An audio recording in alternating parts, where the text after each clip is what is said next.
नमस्कार दोस्तों, प्रज्ञावाणी YouTube channel में आप सभी का पुनः एक बार स्वागत है।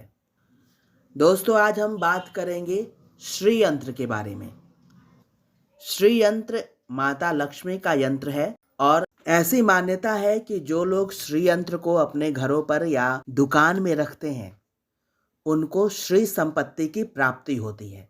तो आइए इस वीडियो के माध्यम से जानते हैं कि श्री यंत्र कैसे काम करता है। आजकल हर गली नुक्कड़ और चौक चौराहों पर श्री यंत्र आपको मिल जाएगा।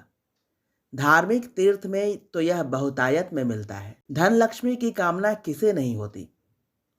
धन लक्ष्मी की कामना से हजारों लोग इसको खरीदते हैं। तो प्रश्न यह है कि सारे लोग धनवान क्यों नहीं बनते। जिस तरह से किसी भी मशीन को चलाने के लिए ईंधन की आवश्यकता होती है, जैसे बस, ट्रक, कार, मोटरसाइकिल्स इत्यादि को चलाने के लिए पेट्रोल या डीजल की आवश्यकता होती है। ट्रेन को चलाने के लिए डीजल या विद्युत की आवश्यकता होती है। इलेक्ट्रॉनिक अप्लायंसेस को चलाने के लिए इलेक्ट्रिसिटी यानी विद्युत की आवश्यकता होती है। ठीक उसी प्रकार श्री यंत्र को चलाने के लिए मंत्र की आवश्यकता होती है। जब मशीनों में पेट्रोल, डीजल या विद्युत प्रवाहित होता है, तो जिस प्रकार से मशीनें चलती हैं, यंत्र चलते हैं, ठीक उसी प्रकार से मंत्र के प्रवाहित होने से श्री यंत्र चलता है। ये तो हो गई ईंधन की बात। अब किसी भी मशीन को चलाने के लिए एक कुशल ड्राइवर या जानकार की आवश्यकता होती है। ट्रेन को कोई भी नहीं चला सकता, उसके लिए कुशल ड्राइवर होना चाहिए। बस, ट्रक इत्यादि को भी चलाने के लिए एक कुशल अर्थात परिष्कृत व्यक्तित्व की आवश्यकता होती है। ठीक उसी प्रकार से श्री यंत्र में मंत्र को प्रवाहित करने के लिए भी एक कुशल एवं परिष्कृत व्यक्तित्व की आवश्यकता होती है।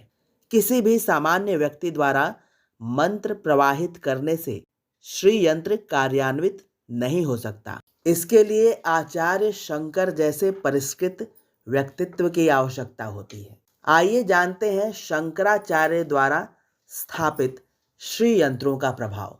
जब शंकराचार्य जैसे व्यक्तित्व श्री यंत्र की स्थापना करके उसमें मंत्र को प्रवाहित करते हैं, तो वहाँ धन की बारिश होती है। तो आइए जानते हैं शंकराचार्य द्वारा स्थापित श्री यंत्रों का प्रभाव क्या है। आचार्य शंकर ने 3 जगह पर श्री यंत्रों की स्थापना की। पहला, बद्रीनाथ। जैसा कि हम सभी जानते हैं कि बद्रीनाथ 4 धामों में से एक महत्वपूर्ण तीर्थ है। यहाँ हर वर्ष लाखों की संख्या में लोग जाते हैं दर्शन के लिए और कई 5 स्टार होटल वहाँ निर्माणाधीन है, 4 लेन बन चुका है और इस तरह से पर्याप्त धन बद्री धाम में आता है। दूसरा, आचार्य शंकर की दूसरी श्री यंत्र की स्थापना आंध्र प्रदेश में तिरुपति बालाजी के पास है। तिरुपति बालाजी में जो चढ़ावा आता है वो मक्का और वेटिकन सिटी के कंबाइंड चढ़ावे से भी ज़्यादा होता है। यहाँ पैसा आता नहीं, पैसा बरसता है। तीसरा, पद्मनाभ मंदिर तिरुवनंतपुरम। इसको मदर ऑफ ऑल ट्रेजर्स भी बोला जाता है। यहाँ सोने, चांदी, हीरे जवाहरात से भरे हुए 14 वॉल्ट्स मिले हैं। एक वॉल्ट का मतलब एक बहुत बड़ा कमरा हुआ। अभी तक 13 वॉल्ट ही खुले हैं, 14वां अभी खुला नहीं है।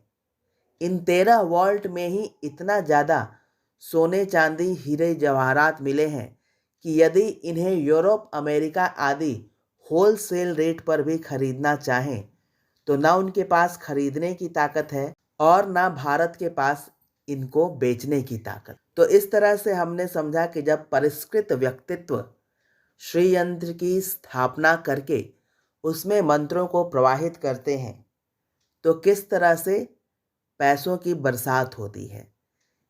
सामान्य लोग श्री यंत्र को खरीदते हैं, तीर्थ स्थानों से या जहाँ भी दुकानों से खरीदते हैं और कई तरह के टोने टोटके लोग करते हैं। श्री यंत्र खरीद के रखते हैं, कुछ लोग कछुआ को पूजा स्थान पे रखते हैं, लेकिन इन सबों से कोई आज तक धनवान नहीं बना। तो इससे हमें यही निष्कर्ष निकालना होगा कि श्री यंत्र के चक्कर में न पड़ें। भगवान ने जो मानव यंत्र दिया है अर्थात मानव शरीर दिया है, इसमें श्रम का ईंधन डालें और समय की पटरी पर दौड़ाएं तो धन अवश्य आएगा।